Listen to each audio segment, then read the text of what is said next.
très long, mais je pense que c'est bien de faire escale, de s'arrêter ensemble, parce qu'on n'a pas toujours l'occasion. Vous voyez l'occasion qu'on a ce matin de se rassembler, c'est une occasion unique au monde. Euh, Imaginez que ce matin, il y a peut-être des gens qui sont chez eux, ils ont pas de lieu de culte, ils ne savent pas que ça existe ici, donc ils sont peut-être restés chez eux devant un bol de café, et puis ils vont peut-être s'ennuyer, ils vont peut-être ruminer sur leur vie, et puis ils vont pleurer, et puis ils vont être malheureux, et puis ça va être le temps de Noël, et puis ça va être difficile pour eux. Et là, nous, on est là ensemble, on est dans la joie. C'est une joie extraordinaire, c'est une joie incroyable. C'est un privilège incroyable.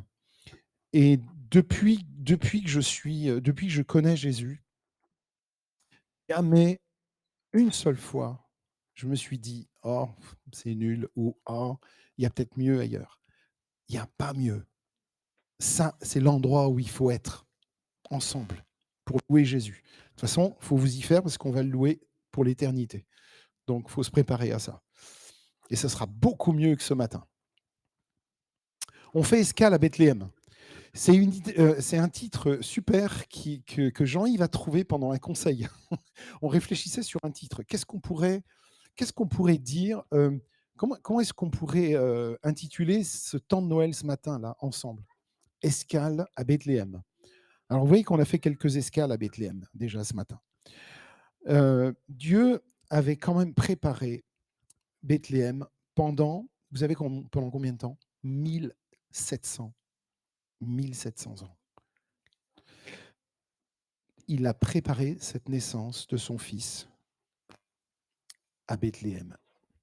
Alors, c'est vrai qu'on voit souvent Bethléem uniquement comme le lieu de naissance de Jésus, c'est le cas. Et pourtant, Bethléem est mentionné 53 fois dans les Écritures. Et en réalité, vous savez combien il y a de Bethléem? Bon, tu l'as un peu dit ce matin, Jean-Yves. Et pour ceux qui s'en souviennent, il y a combien de Bethléem dans la Bible? Il y en a deux. Il y en a deux. Il y en a un qui se trouve. Il y a Bethléem de Galilée. D'ailleurs, on précise de Galilée. Ça existe encore. Hein, à 11 kilomètres de Nazareth, justement, où Marie et Joseph ont grandi. Et ça se trouve vraiment au nord, nord, nord d'Israël. Et puis au sud, il y a Bethléem de Judée, où Jésus est né, seulement à 8 kilomètres de Jérusalem. Alors, c'est vraiment intéressant de noter que Marie et Joseph ont parcouru quand même, vous savez combien? 120 kilomètres jusqu'à Bethléem. Comme l'a dit ce matin Jean-Yves, il n'y avait pas de Airbnb, il n'y avait pas de Booking, il n'y avait pas tout ça. Il n'y avait même pas, vous vous rendez compte qu'il n'y avait même pas Uber. Vous ne pouvez pas y aller commander un Uber. Euh, et là,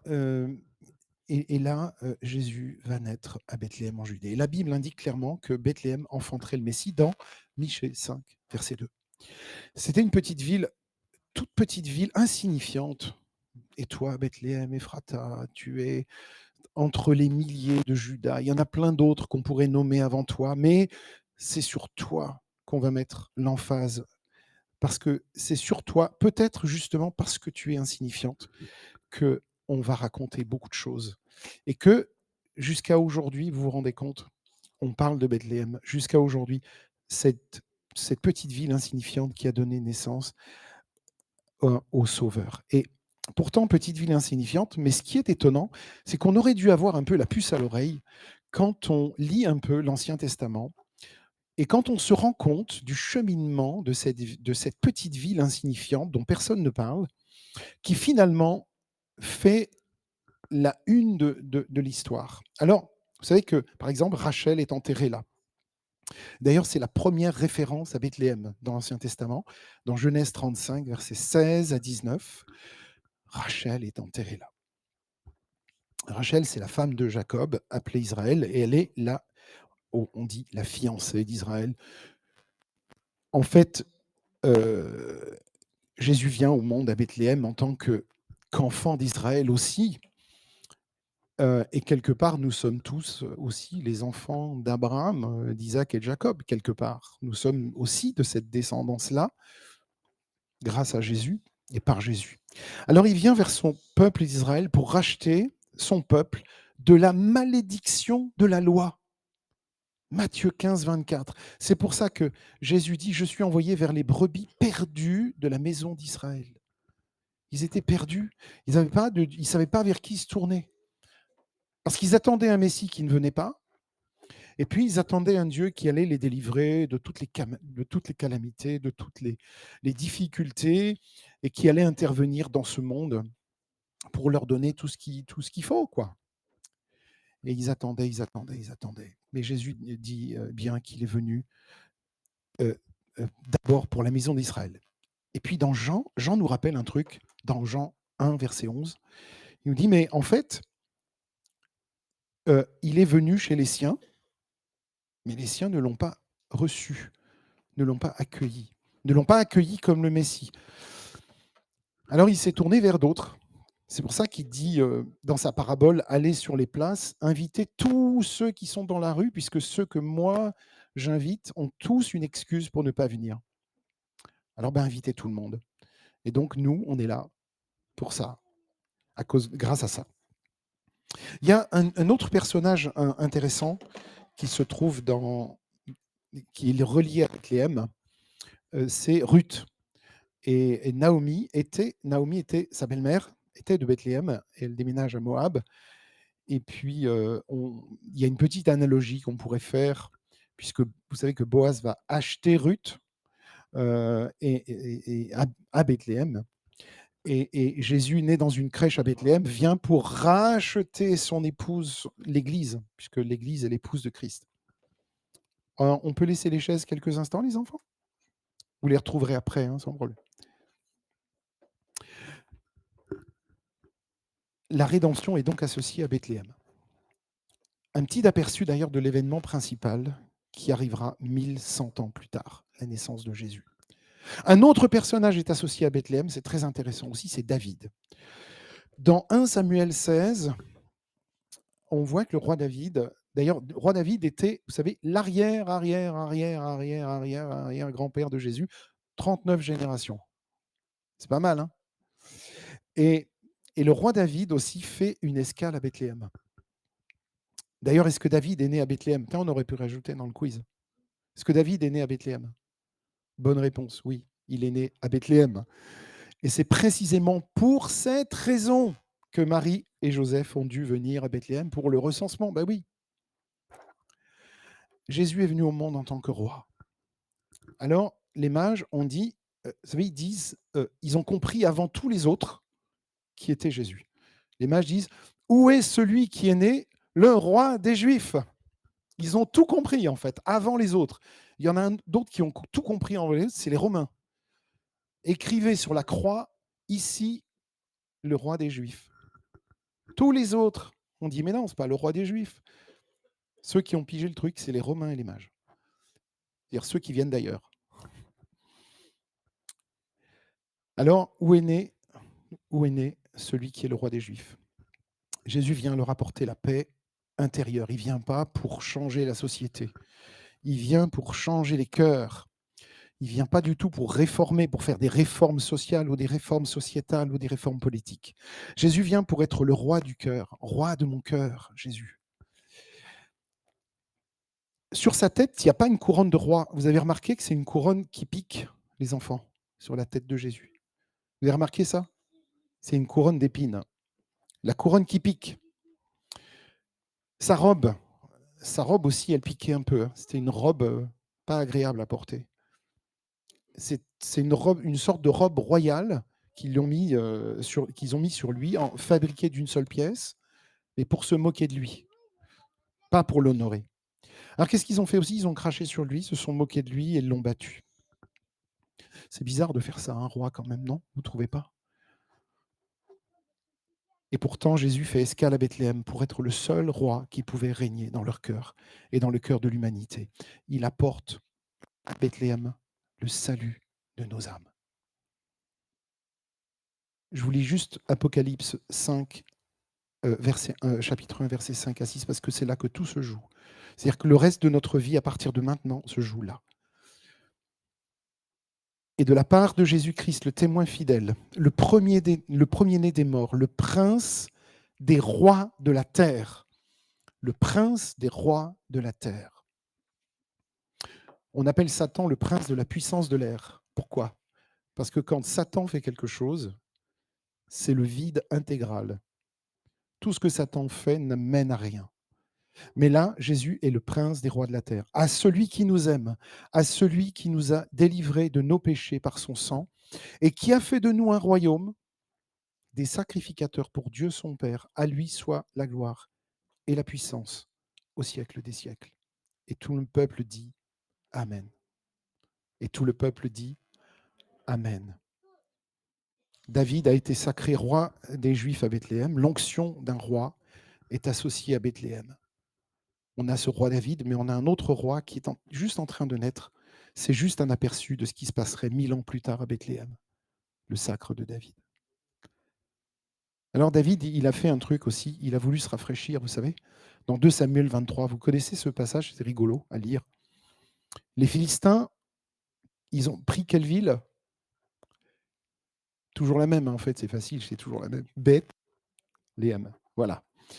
Et David, suite à cette prise de Bethléem, est retenu dans une grotte, en fait. David voulait de l'eau rafraîchissante du puits de Bethléem. Est-ce que David a bu de cette eau? Non. Bravo pour ceux qui ont dit non. Hein. Chapeau, franchement. Pourquoi? Ah, bravo. Oui, Janet, c'est tout. Tu sais tout, toi, Janet. Tu sais tout. David n'a pas voulu boire de l'eau de Bethléem parce que les Philistins avaient tué tout simplement des Juifs ici et David ne voulait pas s'associer à ces meurtres, à ce sang. Donc il a refusé de boire. Pourtant, il avait soif. Il voulait de cette eau. David se trouve alors dans son refuge fortifié. Un poste de Philistin occupait Bethléem. David fut soudain pris d'un brûlant désir et s'écria: Qui me fera boire de l'eau du puits qui se trouve à la porte de Bethléem? David avait l'habitude de boire là. Depuis tout petit, il connaissait cet endroit. Il y allait. Il y allait pour boire. C'était gratuit. L'eau était bonne, elle était fraîche. En plein désert, comme ça, dans la chaleur. Il savait où aller pour trouver l'eau. Et nous, est-ce qu'on sait où trouver l'eau aujourd'hui? Mes amis, est-ce que vous savez tous, est-ce que nous savons tous où trouver l'eau vive qui va rafraîchir nos cœurs, qui va nous, qui va nous bénir, avec laquelle on n'aura plus jamais soif? Regardez ce que dit Jésus. Celui qui boit de cette eau, reprit Jésus, aura de nouveau soif. Mais celui qui boira de l'eau que je lui donnerai n'aura plus jamais soif. Bien plus, l'eau que je lui donnerai deviendra en lui une source intarissable qui jaillira, où ça? Dans la vie éternelle. Amen. Alors, je termine avec ceci. Dans Michée, vous savez que c'est Michée qui prophétise sur le Messie. Ici, nous avons la prophétie du lieu de naissance du Messie. Depuis l'éternité encore, Dieu savait que ça se passerait là. Au commencement était la parole était avec Dieu, et la parole était Dieu, et le Verbe a été fait chair, elle a habité parmi nous, et nous avons contemplé sa gloire, la gloire comme du Fils unique du Père, pleine de grâce et de vérité. Jésus, Fils de Dieu, était éternel. Et pourtant, il est venu faire une escale. On dit que le Verbe s'est fait chair. Il s'incarne. Il vient au milieu de nous. Il vient parmi nous. Il ne pouvait pas y avoir d'erreur quant à l'endroit où le Messie était né. Et je voudrais vous parler, je termine juste sur ce personnage parce qu'il est vraiment édifiant, c'est Hérode. Hérode, il faut vraiment étudier ce gars, franchement.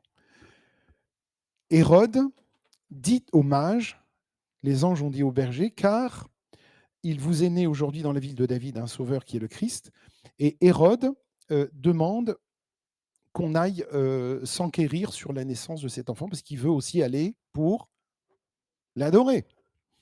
Mon œil. Mon œil, mon œil. Alors, qu'est-ce qu'il a fait, Hérode? Je vais vous raconter juste une petite anecdote qui l'illustre pas mal. Hérode avait peur de se faire piquer sa place de roi. On a nos 2 petits-fils à la maison et j'étais dans le canapé, puis j'avais Lilian, notre petit-fils Lilian qui vient à côté de moi, qui se blottit comme ça, voilà. Et puis Ézéchiel qui vient et se met au milieu, entre les 2. Et puis Lilian dit: «Non, tu m'as volé ma place». Et Ézéchiel dit, alors moi je dis: «Mais non, il t'a pas volé». Ézéchiel répète, non, je dis: «Non, il y a pas vol». Ézéchiel répète: «Il y a pas vol». Et puis là je dis: «Ah ça c'est quand même collector». Et puis il répète après: «Collector». Vous savez, Hérode en fait, il avait peur qu'un enfant lui prenne sa place. Alors quand c'est 2 enfants ensemble, c'est tout à fait normal, aucun problème. Mais quand quelqu'un comme Hérode, qui est roi, a peur qu'un enfant lui prenne sa place, c'est que ce gars-là a compris ce qui allait se passer. Vous vous rendez compte que Hérode savait que Jésus allait devenir roi, il le savait. Et pourtant, il ne croyait pas en Dieu. Il était un meurtrier, il était un sanguinaire. Mais il savait ce qui allait se passer. Est-ce que nous savons? Est-ce que aujourd'hui, nous savons que le roi, non pas veut prendre notre place, mais veut prendre sa place en nous? C'est ça l'enjeu, c'est ça tout l'enjeu de Noël. Sinon, tout ce qu'on fait ne sert à rien. En fait, le roi des rois, le roi des siècles, il y a un chant qui est très beau aussi, qui s'appelle Le roi des siècles, veut prendre non pas notre place, enfin il est mort à notre place, oui c'est vrai, mais il veut régner dans nos cœurs. Hérode voulait prendre la place de celui qui veut régner dans nos cœurs. Et qu'est-ce qu'il voulait faire à la place, Hérode? Qu'est-ce qu'il aurait fait, à votre avis, s'il avait réussi à tuer Jésus? Qu'est-ce qu'il aurait fait? Ça aurait été une catastrophe pour le monde, mais heureusement, Dieu ne l'a pas permis.